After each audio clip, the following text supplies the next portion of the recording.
Era un sargento condecorado, y desde hacía 3 semanas era el supervisor directo de castellano en la unidad de patrullaje de la División Este. Esta no iba a ser una llamada rutinaria que Castellano pudiera redactar y olvidar. Iba a ser un encuentro que pondría fin a su carrera, que se estudiaría en las academias de policía durante años. Y la cámara corporal de Castellano estaba grabando cada palabra. Trevor Castellano llevaba 4 años en el departamento de policía. Tenía 28 años, estaba casado y se consideraba un buen policía. Se había criado en una zona suburbana mayoritariamente blanca, a unas 30 millas de la ciudad donde ahora trabajaba. Su padre había sido oficial de policía y Castellano siempre había querido seguir sus pasos.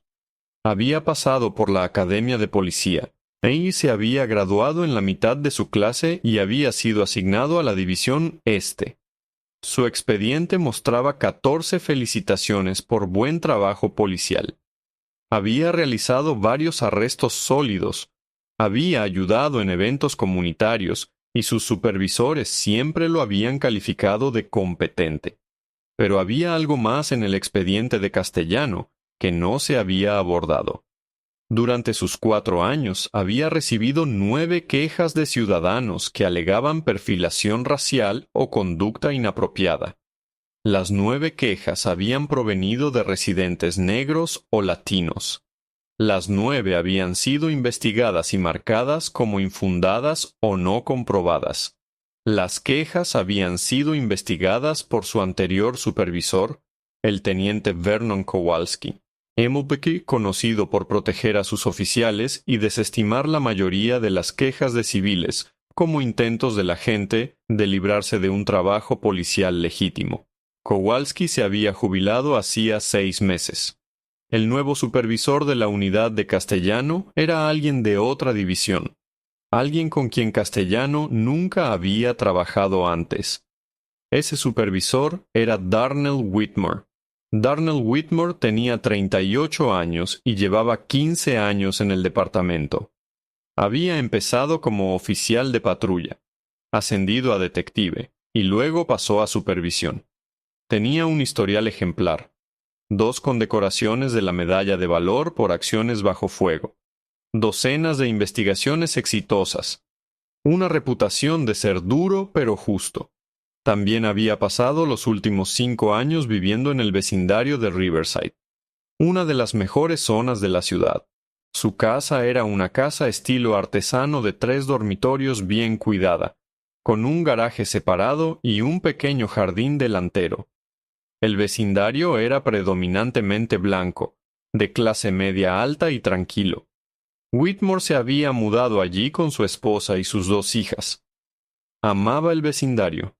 Buenas escuelas, baja criminalidad, vecinos amigables. Se había presentado a todos en la cuadra cuando se mudó.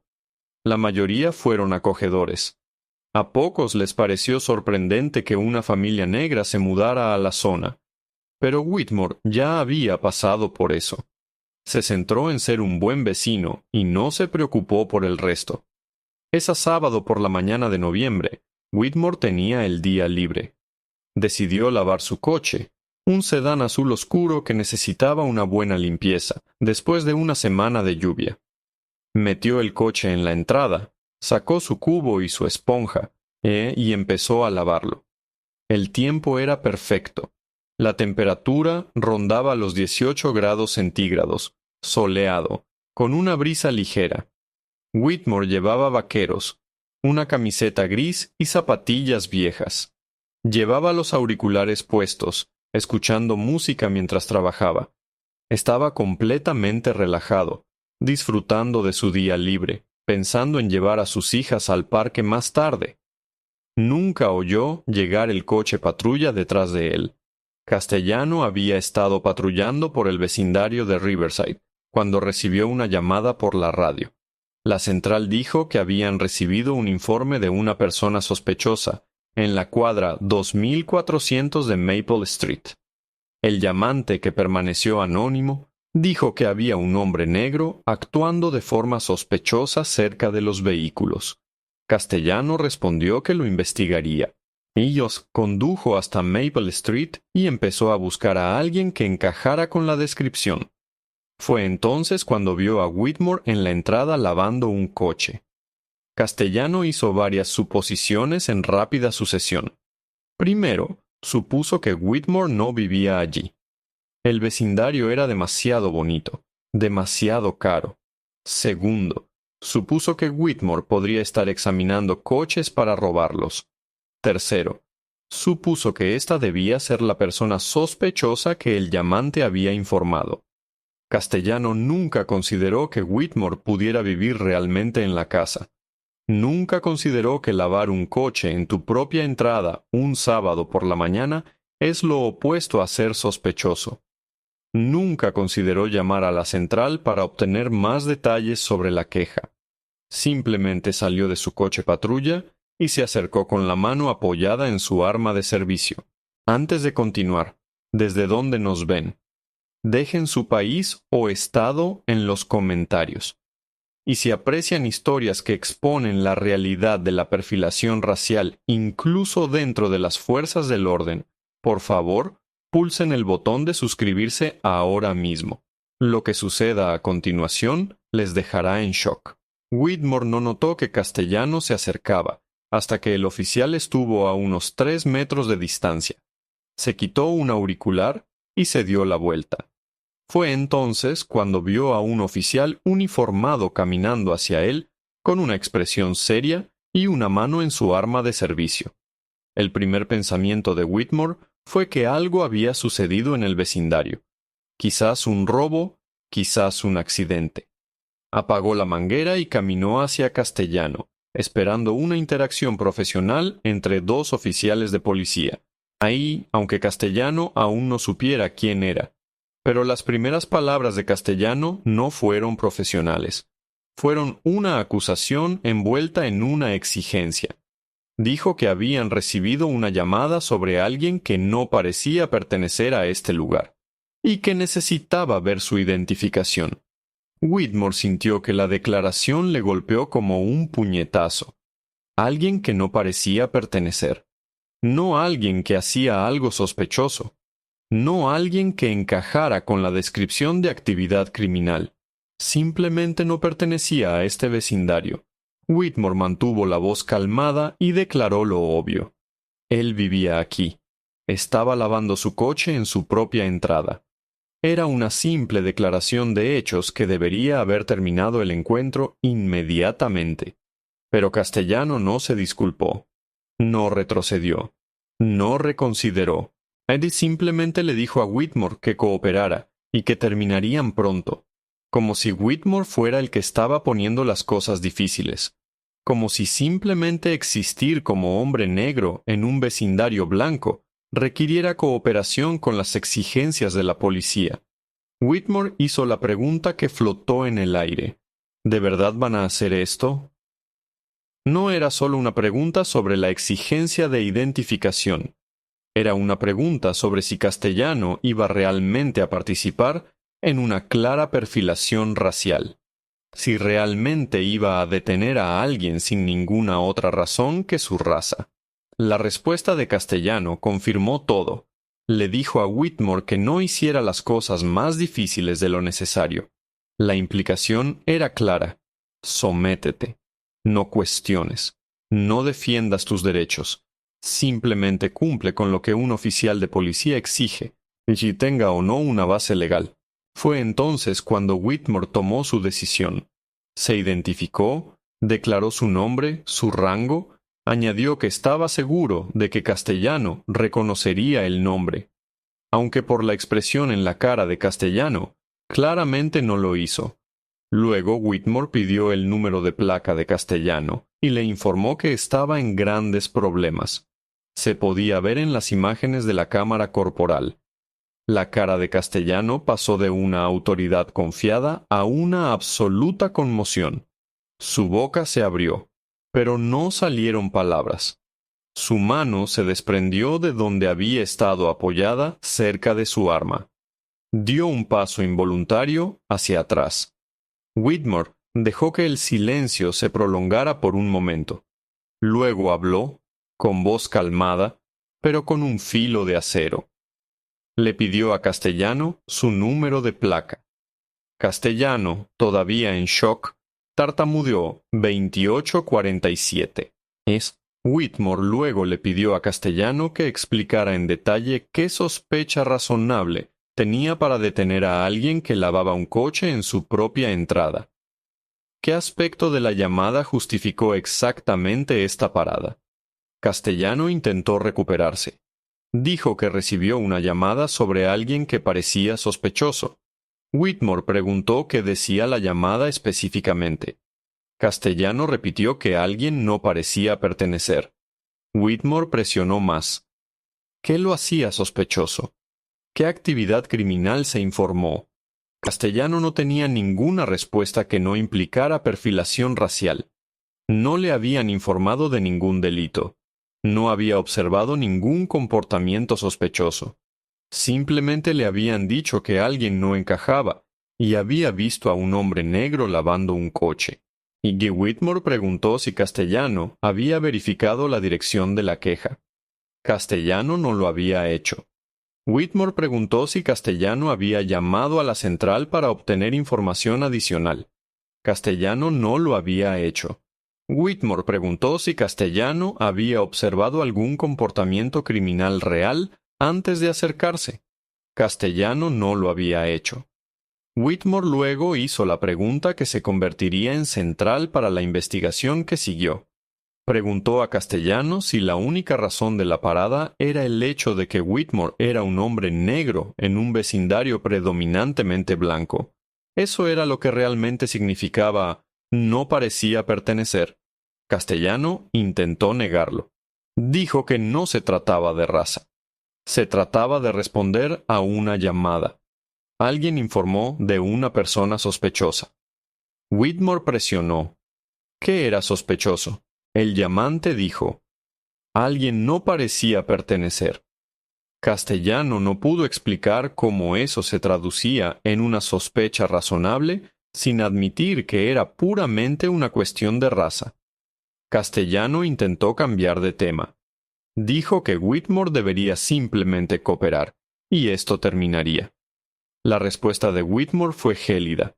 Señaló que simplemente cooperar no era un estándar legal para detener a alguien. Los oficiales necesitan sospechas razonables. Castellano aún no podía articular ninguna. La interacción duró otros 6 minutos. Whitmore guió metódicamente a Castellano a través de cada error que había cometido, cada suposición, cada violación de política, cada problema constitucional. Explicó que no parecía pertenecer. No es una sospecha razonable de un delito. Ahí explicó que ser negro en un vecindario blanco no es una sospecha razonable de un delito. Explicó que las llamadas anónimas sin actividad criminal específica no justifican paradas sin verificación independiente. Pregunta rápida para ti que nos ves. Si alguna vez has sido perfilado por la policía, a pesar de que no hacías nada malo, escribe «ocurre» en los comentarios. Demostremos lo común que es esto. Castellano intentó varias tácticas para minimizar lo que había hecho. Dijo que solo estaba siguiendo una llamada, haciendo su trabajo. Whitmore señaló que hacer tu trabajo significa investigar correctamente, no hacer suposiciones basadas en la raza. Castellano dijo que el llamante parecía preocupado. Whitmore preguntó qué preocupación específica se mencionó. Castellano no pudo proporcionar ninguna más allá de que alguien no pertenecía. Y Castellano dijo que Whitmore debería entender, colega a colega, que a veces hay que tomar decisiones rápidas. Whitmore dijo que las decisiones rápidas basadas únicamente en la raza siguen siendo perfilación racial y siguen siendo inconstitucionales, seas colega o no. Al final de la interacción, Castellano supo que estaba en serios problemas. Whitmore le dijo que regresara a la estación y se presentara inmediatamente al oficial de servicio. Whitmore dijo que presentaría una queja formal e iniciaría una investigación interna. La cámara corporal de Castellano había capturado todo, y Whitmore también había grabado la interacción en su teléfono personal. Castellano regresó a la estación en estado de shock. Acababa de amenazar con arrestar a su propio sargento. Se había involucrado en una clara perfilación racial, y todo estaba documentado. No había forma de explicar esto. Cuando Castellano llegó a la estación, el oficial de servicio ya lo estaba esperando. La noticia se había extendido rápidamente. Whitmore había llamado por adelantado. Castellano fue inmediatamente puesto en licencia administrativa en espera de investigación. Le quitaron su placa y su arma. Lo enviaron a casa con instrucciones de no hablar del caso con nadie. La investigación comenzó ese mismo día. Asuntos Internos asignó a 2 investigadores senior. Revisaron primero las imágenes de la cámara corporal de Castellano. El video era condenatorio. Se podían escuchar las palabras exactas de Castellano. Recibimos una llamada sobre alguien que no parecía pertenecer a este lugar. Se podía escuchar a Whitmore explicando con calma que vivía allí y estaba lavando su coche en su propia entrada. Se podía escuchar a Castellano diciéndole que simplemente cooperara sin ninguna justificación legal. El audio capturó la ira controlada de Whitmore cuando preguntó: ¿De verdad van a hacer esto?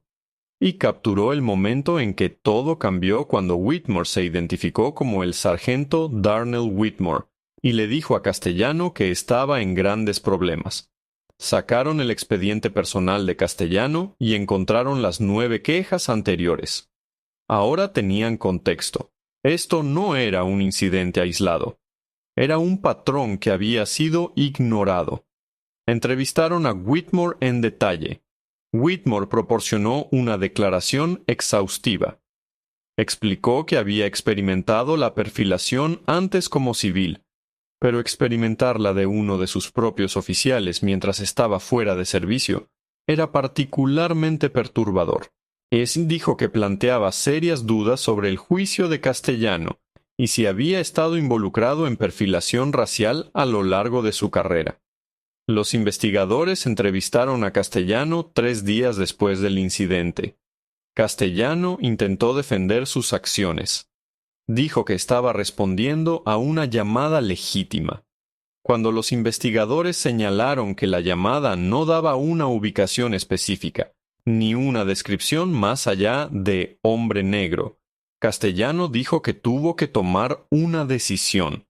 Los investigadores preguntaron por qué asumió que Whitmore era la persona de la llamada cuando Whitmore estaba claramente lavando un coche en una entrada residencial.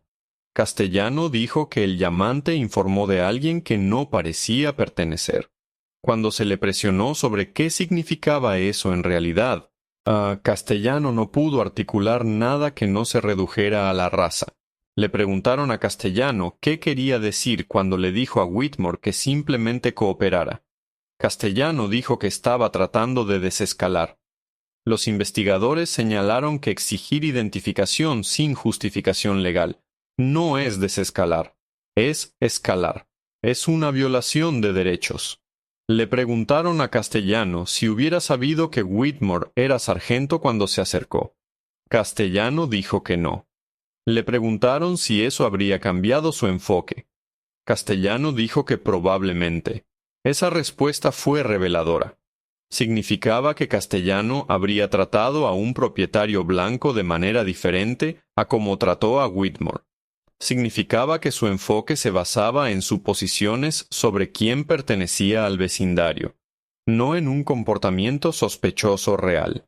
Los investigadores revisaron la llamada original a la central.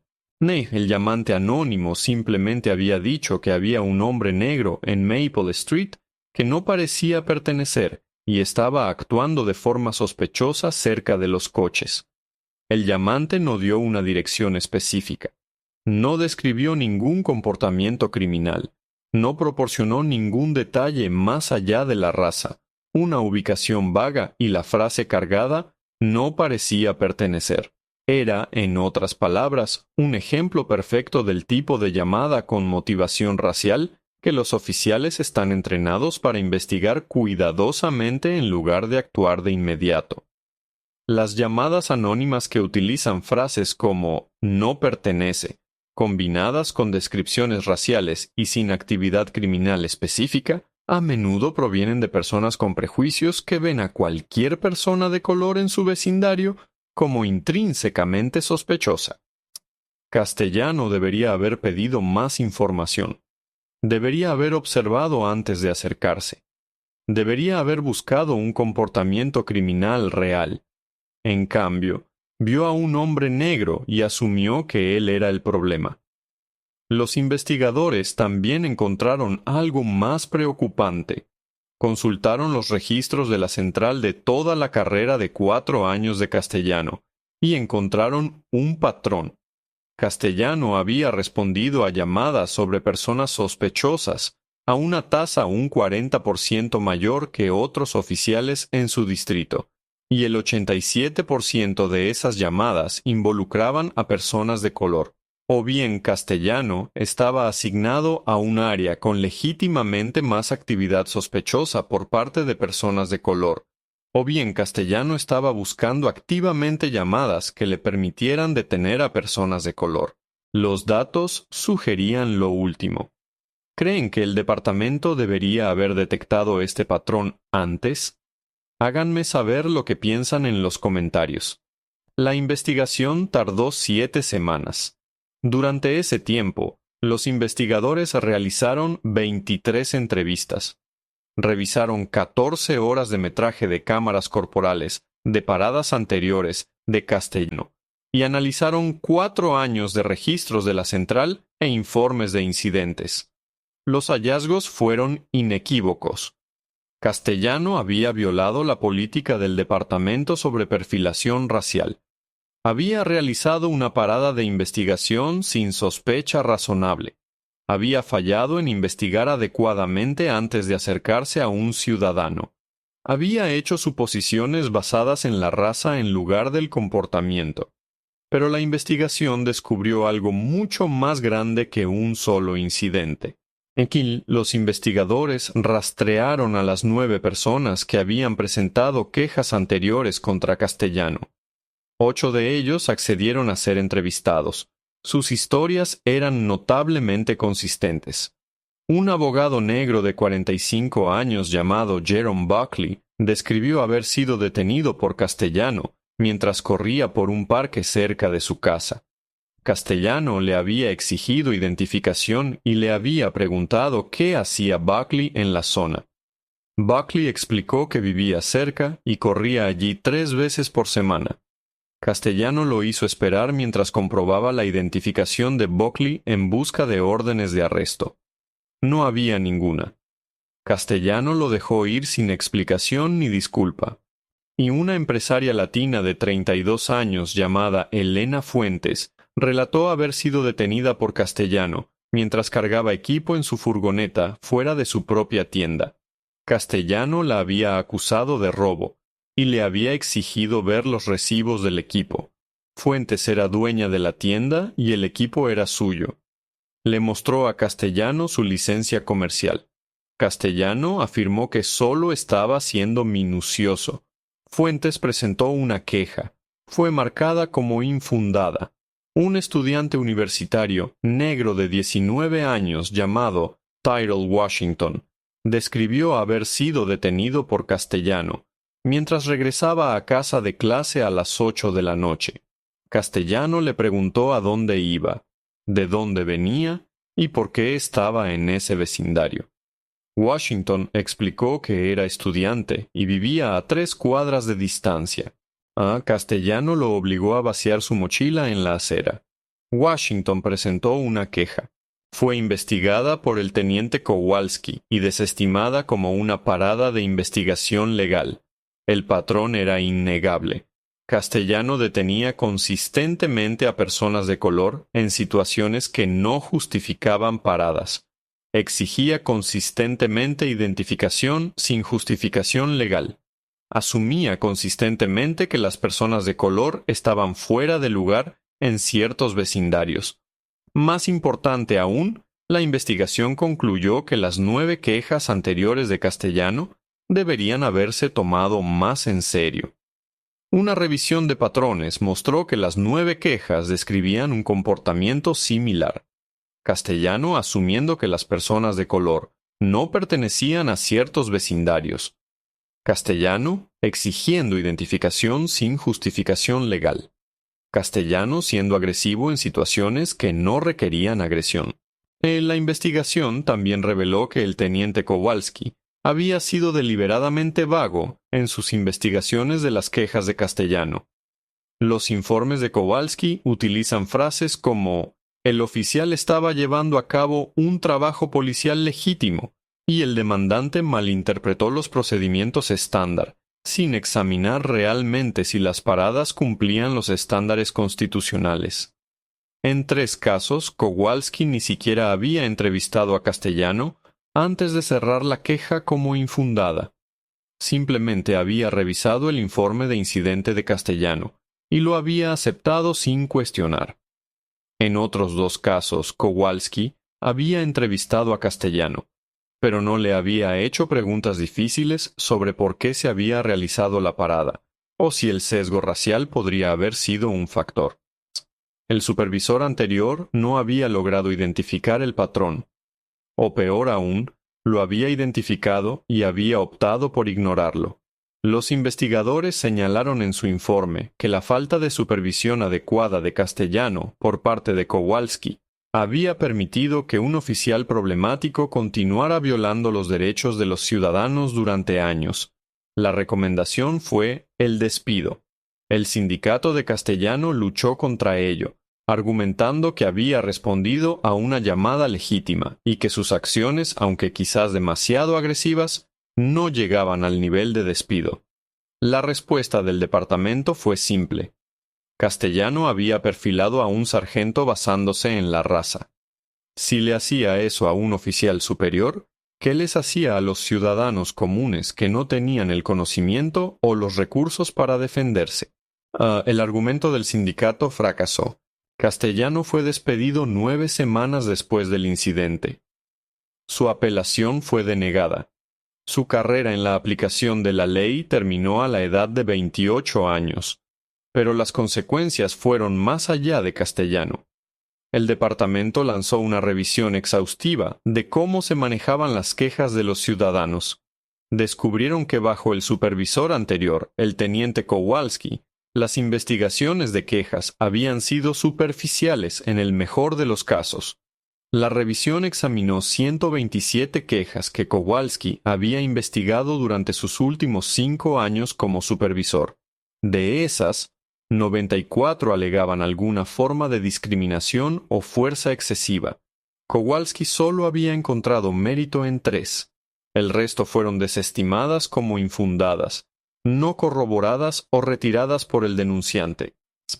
Pero cuando Asuntos Internos reexaminó 30 de esas quejas con acceso a grabaciones de cámaras corporales y registros de despacho que Kowalski no había revisado, encontraron patrones de comportamiento problemático en 18 casos. Oficiales que realizaban paradas sin sospecha razonable. Oficiales que usaban la fuerza en situaciones que no lo justificaban. Oficiales que hacían comentarios codificados racialmente. La falta de Kowalski para investigar adecuadamente no solo había protegido a Castellano, había protegido a múltiples oficiales cuyas conductas necesitaban ser abordadas. El departamento publicó un informe mordaz criticando la supervisión de Kowalski y señalando que su falta de investigación adecuada de las quejas había permitido que el comportamiento problemático continuara sin control en toda su división. Y Kowalski se había jubilado 6 meses antes del incidente de Whitmore, por lo que no podía ser sancionado. Pero el departamento le retiró los honores de su ceremonia de jubilación, y dejó claro que su legado sería de liderazgo fallido. Varios líderes comunitarios pidieron que Kowalski devolviera su pensión, aunque legalmente eso no era posible. El departamento también implementó nuevos protocolos de gran alcance, basados en lo que la investigación había revelado. Todas las quejas que alegaran perfilamiento racial serían investigadas por asuntos internos, no por supervisores de división, eliminando el conflicto de intereses que había permitido a Kowalski proteger a sus oficiales. Todas las paradas serían revisadas trimestralmente para detectar patrones de disparidad racial. El departamento contrató a un analista de datos cuyo único trabajo era rastrear los datos de las paradas, buscando oficiales cuyas paradas mostraran disparidades raciales que no pudieran explicarse por factores legítimos. Todas las grabaciones de cámaras corporales de las paradas investigativas serían auditadas aleatoriamente para garantizar que los oficiales siguieran los procedimientos adecuados. Un 5% de todas las paradas cada mes serían seleccionadas al azar y revisadas por un equipo de supervisores y representantes comunitarios. El departamento creó una junta de revisión ciudadana con poder real. La supervisión ciudadana anterior solo era consultiva. La nueva junta podría exigir testimonios, acceder a todos los registros y hacer recomendaciones vinculantes sobre disciplina para quejas confirmadas. Los oficiales debían completar 16 horas de capacitación sobre sesgo implícito anualmente, no el módulo en línea de 2 horas anterior que los oficiales podían omitir sin prestar atención. La nueva capacitación era interactiva y presencial, e incluía escenarios diseñados para que los oficiales confrontaran sus propios sesgos. El departamento también estableció un sistema de alerta temprana que marcaría a los oficiales que mostraran patrones de comportamiento problemático antes de que alcanzaran el nivel de quejas confirmadas. Si un oficial tenía 3 quejas que alegaban una conducta similar dentro de un año, incluso si ninguna era confirmada, serían marcados automáticamente para supervisión y capacitación adicionales. Eric Whitmore estuvo involucrado en el desarrollo del nuevo programa de capacitación sobre sesgo implícito y perfilamiento racial. Compartió su propia experiencia con la grabación de la cámara corporal como un ejemplo de capacitación. Los oficiales vieron a un sargento respetado ser perfilado por uno de los suyos. Fue poderoso e incómodo, que era exactamente el punto. La capacitación no solo mostró el incidente de Whitmore, mostró las grabaciones de las cámaras corporales de varias paradas anteriores de Castellano. Los oficiales vieron a Castellano detener al abogado mientras trotaba. Lo vieron acosar a la dueña del negocio fuera de su propia tienda. Lo vieron hacer que un estudiante universitario vaciara su mochila. Luego, los capacitadores pidieron a los oficiales que identificaran qué sospecha razonable tenía Castellano en cada caso. La respuesta siempre fue la misma: ninguna. El único factor común era la raza de la persona que estaba siendo parada. Whitmore también se convirtió en un defensor de los oficiales de color dentro del departamento. Descubrió que no era el único oficial negro que había experimentado discriminación. Varios otros compartieron historias de ser detenidos por compañeros oficiales mientras estaban fuera de servicio, de ser cuestionados sobre por qué estaban en ciertos vecindarios, de ser asumidos como sospechosos en lugar de oficiales. Whitmore inició un programa de tutoría que emparejaba a oficiales de color experimentados con reclutas más nuevos. Trabajó con el personal de mando para abordar los problemas de discriminación y sesgo dentro de las filas. Abogó por una mayor diversidad en la contratación y promoción, y el incidente había revelado que estos problemas existían incluso entre aquellos juramentados para proteger y servir. Y Whitmore estaba decidido a cambiar esa cultura. El despido de Castellano atrajo la atención de los medios. Las noticias locales cubrieron la historia de un oficial despedido por perfilar a su propio sargento. La historia se volvió viral en las redes sociales. La grabación de la cámara corporal se publicó después de que concluyó la investigación y fue vista millones de veces. Las secciones de comentarios se llenaron de personas que compartían sus propias experiencias de ser perfiladas. Profesionales negros que habían sido detenidos en sus propios vecindarios. Dueños de negocios latinos interrogados en sus propias tiendas. Asiático-americanos seguidos por la seguridad en tiendas de lujo. La historia resonó porque mostró que el perfilamiento le sucede a cualquiera, independientemente de su educación, profesión o estatus. Incluso un sargento de policía condecorado no fue inmune a ser tratado como sospechoso simplemente por ser negro en un vecindario blanco. Castellano dio una entrevista después de su despido. Dijo que sentía que había sido tratado injustamente, que había respondido a una llamada y estaba haciendo su trabajo. Cuando se le preguntó si entendía por qué Whitmore se había ofendido, Castellano dio una respuesta entrecortada, que sugería que aún no comprendía completamente el problema. Nunca se disculpó con Whitmore, ni en privado, ni en público. Se mudó fuera del estado 6 meses después y consiguió un trabajo en la construcción. Su esposa solicitó el divorcio. Citando el estrés del despido y la incapacidad de su esposo para asumir la responsabilidad de sus acciones, Whitmore continuó sirviendo como sargento. 3 años después del incidente fue ascendido a teniente. Ahora es una voz respetada en el departamento en temas de relaciones comunitarias y aplicación justa de la ley. La casa en Maple Street sigue siendo su hogar. Todavía lava su coche en la entrada el sábado por la mañana. Pero ahora, cuando los oficiales de patrulla pasan, saludan. Saben quién es, saben lo que pasó, y saben que las suposiciones basadas en la raza tienen consecuencias. El incidente se convirtió en un caso de estudio sobre cómo opera el perfilamiento racial incluso dentro de instituciones que deberían saberlo mejor. Demostró que tener políticas contra la discriminación no es suficiente si esas políticas no se aplican. Mostró que las quejas deben tomarse en serio y los patrones deben identificarse. Lo más importante es que demostró que el perfilamiento racial no solo perjudica a las personas que son perfiladas, socava la confianza en la aplicación de la ley, daña la reputación de los departamentos y pone fin a las carreras de los oficiales, que permiten que el sesgo anule su juicio.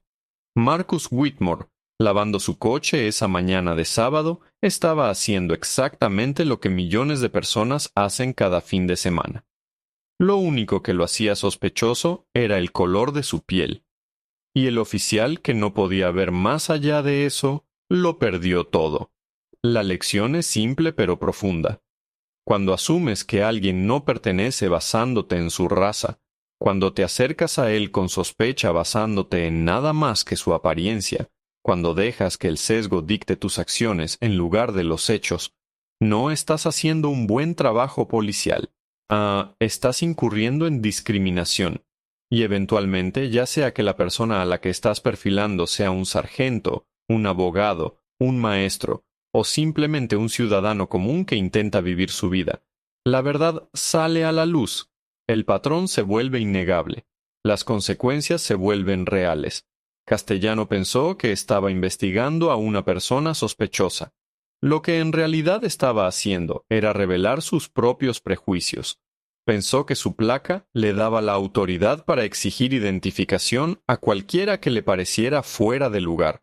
Lo que aprendió fue que parecer fuera de lugar, basándose en la raza, no es una sospecha razonable. La grabación de la cámara corporal de esa mañana de noviembre todavía se utiliza en sesiones de capacitación en todo el país, no solo en departamentos de policía, sino en discusiones sobre sesgo implícito, perfilamiento racial y la importancia de examinar nuestras propias suposiciones. Cada vez que alguien ve ese video, ve el momento exacto en que termina la carrera de un oficial. Ven su rostro cuando se da cuenta de que el hombre al que estaba perfilando es su supervisor. Escuchan cómo las excusas se desmoronan. Son testigos de la rendición de cuentas en acción. Si esta historia te abrió los ojos a cómo funciona el perfilamiento racial, incluso dentro de la aplicación de la ley, compártela.